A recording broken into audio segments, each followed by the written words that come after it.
I want to talk to you about your most recent collection, because there was a huge reaction to that. And as we said, not all of it completely positive, but definitely a really excited reaction.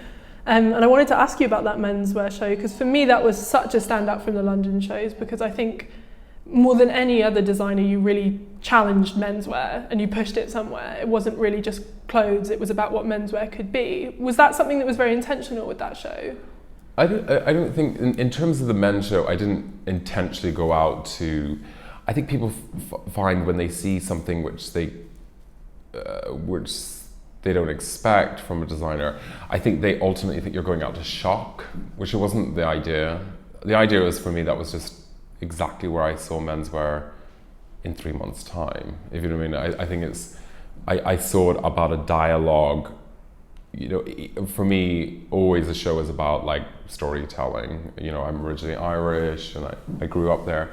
And in Ireland, it's all about storytelling. And I wanted the show to feel like a dialogue between the mother and the son. What is that dialogue? Not in like a shocking way. And I feel like that was the idea, was that boundary between, not actually between masculine and femininity, but between a male and a female mind, if you know what I mean, like a homogenous wardrobe.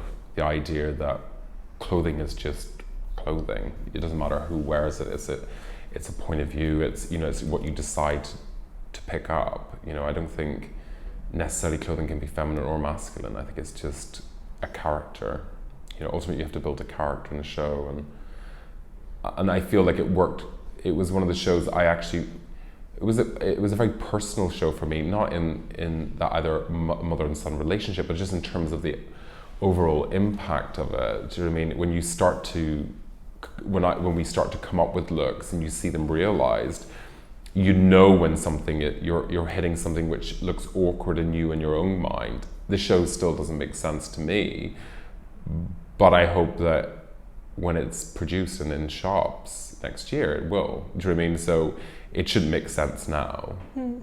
For me, I would say that obviously there's a huge amount of change happening with London menswear at the moment, but still at the root of menswear is this inherent conservatism about how men should dress, what masculinity is, and what menswear should be about. Do you find that quite restrictive? I think that kind of... I find it really restrictive, but ultimately, when I come to execute the final thing, I will always push it further than I've ever pushed it. And some seasons it works really well, and some seasons it's goddamn awful. Do you know what I mean? That's the risk that you take if you're going to do something like that. Things will never, like, I think ultimately, I think the issue is the issue that lies within clothing, and even in women's wear, is we put clothing on our body to, well, it's part of psyche, it's part of that. You know, there is a psychology to what you wear. Do you want to sleep with someone who looks like a Christmas tree? Not really. But the concept of that, of clothing, and the idea of like the pairing of it, I think you can still get away with something which is extreme but teamed with something. And I feel like if we, you know, people, you're more likely to want to sleep with a guy in jeans and a t-shirt. It's more sexy. It's more, that's what it's about.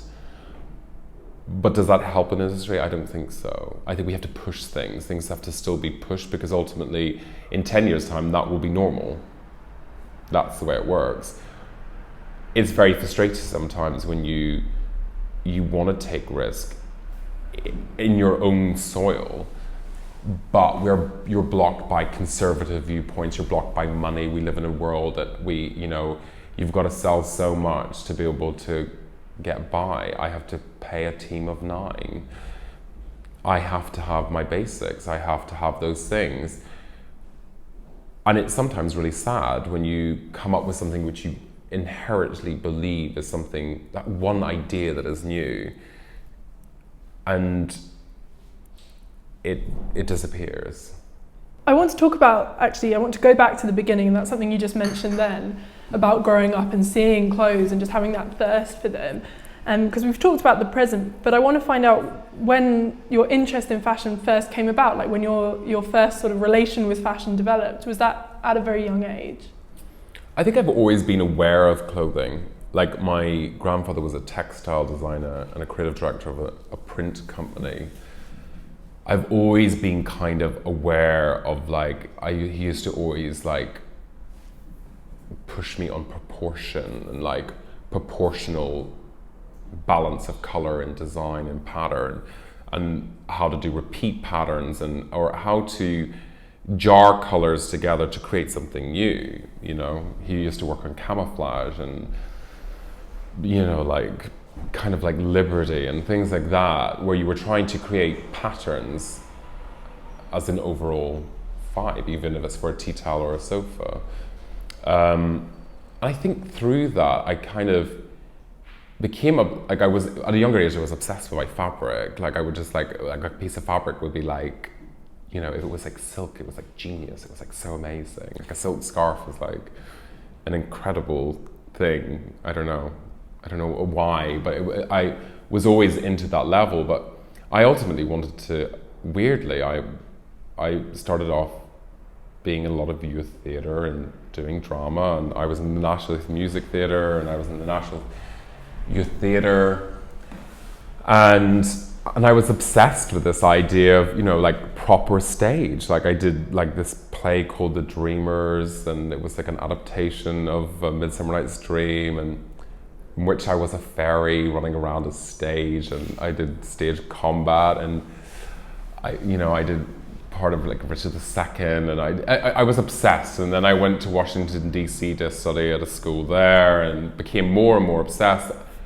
And then I think I woke up one morning during the process of being at drama school. I was doing like the Alexander technique, and I think I was doing a class in it, and it was like lying on the floor where you're like thinking about your spine. And then I was like, it wasn't fulfilling me enough in a way, and I don't think I could have ever brought something modern to it. I don't know if I could have. Maybe I wasn't right for acting at all, because I wanted to create characters, but I wanted to create external characters, not an internal character, which is maybe sounds really confusing. I don't know about that makes sense, but it was the idea I would rather have made a kind of like something you can put over someone to create a character than actually become the character myself.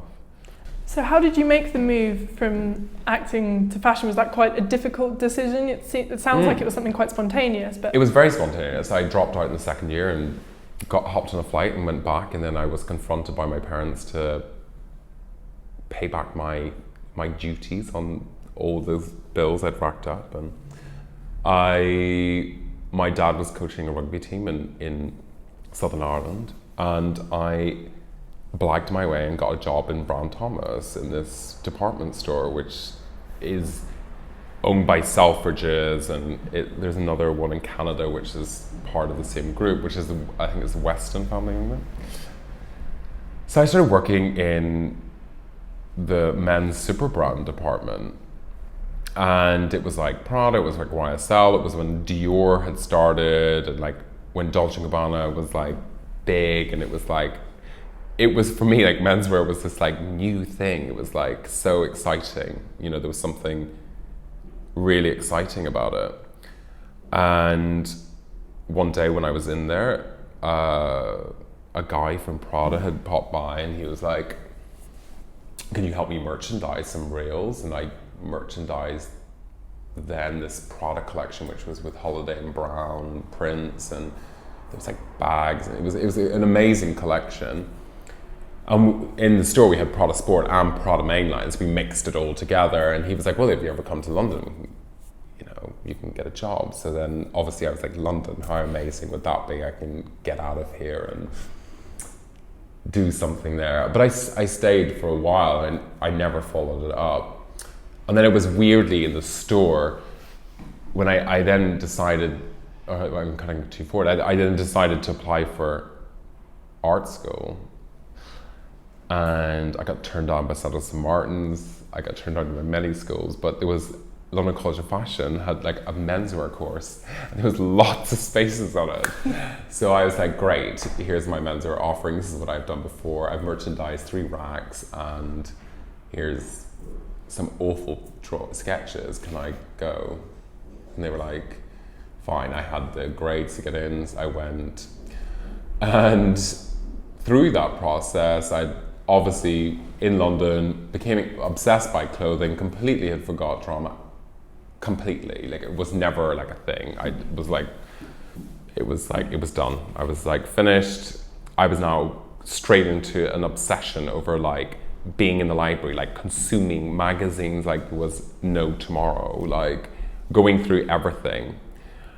And I then went into Prada one day, and then this guy Walter was like, oh, why did you not get back to me? This is a woman called Manuela Pavesi, would you like a job?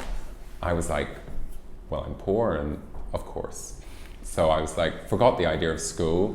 So I ran alongside and did both. Turned up to class, if even, within the first 2 years. Not at all sometimes, for a whole year. And I was working in Prada with a team there, and then with this woman called Manuela Pavesi, who has been a huge inspiration to me, because I think I love her vision. She like does the visual communications there, and her styling is incredible. Her photography makes sense to me, and it was such an amazing moment because it was like someone like thrashing you to push an idea, how to make a mannequin look interesting in a store, how to sell to a consumer. And to be honest, I learned more working at Prada than as a visual merchandiser with someone who I truly believed in than I ever learned at London College of Fashion. And I found it I realized that you could never teach it. You had to like get out there and like be in the depth of the shit of it and like wade through it until you could work out what it's about. I just picked up on something you said then about your time at Prada, where you said how to sell clothes. That's what you learned when you were there. And I wanted to ask you later on, but we've kind of come to it early, about that fusion between commerciality and creativity. And it seems for you like you've embraced that as a very positive thing, how to sell something what people want. You have to, or you'll become ultimately you will not have a job, and ultimately you'll be extremely depressed because you want to see your clothing on people and you want to see it everywhere as much as possible. That's why, for example, we're doing a Topshop collaboration. I want people of all age demographics to buy it. Fashion cannot be elite at all. In the modern world, it is impossible. If luxury is a form of elitism, then I don't want to be part of it. I'm interested in that moment for you where you kind of, because you said earlier in our conversation, we've been going a long time, but people kind of became aware of us recently. Where was that moment for you in your... I don't know. I think the only time you ever know is that people start to shoot your clothing. You're like, oh, it's there, or someone wears it. That commerciality thing again, that big word. But I think you just start... I find it very difficult because I'm in a studio and I'm staring out a window and at my desk, and I work with a stylist, Benjamin Bruno, who's really... who is my dialogue. It's very insular. I sometimes forget what's going on. Really forget. But I think you have to. I never, I do sometimes get caught up in sales because ultimately I want to know how much I can spend on the next show. And, and you fight to try to. I think some people, people see the problem with the industry that I find, and that's why I find it very difficult going out or in getting involved in it, is that I think people see clothing as this like fantastical, like mega money machine. It's like the Diet Coke thing. It's like Coca-Cola, I know the name. So if I apply that to anything else, and if one person knows your name, they feel that you're just as big as Coca-Cola, then it's like, they feel that I get in and out of a cab every day. I have like a staff of 45 at my house, and I live in this like, but the reality is actually, I smoke 40 cigarettes a day, I eat a Mars bar, and I'm working 24 hours a day to try to keep it going. And my biggest thing at the end of the month is paying the staff. Like, that's my biggest responsibility. I'm married to ultimately I'm married to my job and my business, and it has to come first because people's lives depend on having a job, and that's tough. And I think that's sometimes why I find that, you know, yes, we have come to, someone's found, we have been started to be noticed, which is incredible, and it really makes it exciting because I want people to know what I'm doing, and I believe in what I'm doing. But sometimes the insularness of like 10,000 bills coming through the post, and you're an accountant, you are a friend, you are personnel, you are trying to organize a show, you're pulling all these people in to help. It sometimes is to actually know what's actually physically going on out there is impossible sometimes, and you're trying to be aware of what's going on. But some days it's tough because you're kind of trying to balance everything at once, balance the books, balance people, you know, I don't go out to be liked by everyone. You either like it or get it. And I think, I'm hoping that some people are starting to like what we do. Eventually, I would hope. I'm like praying.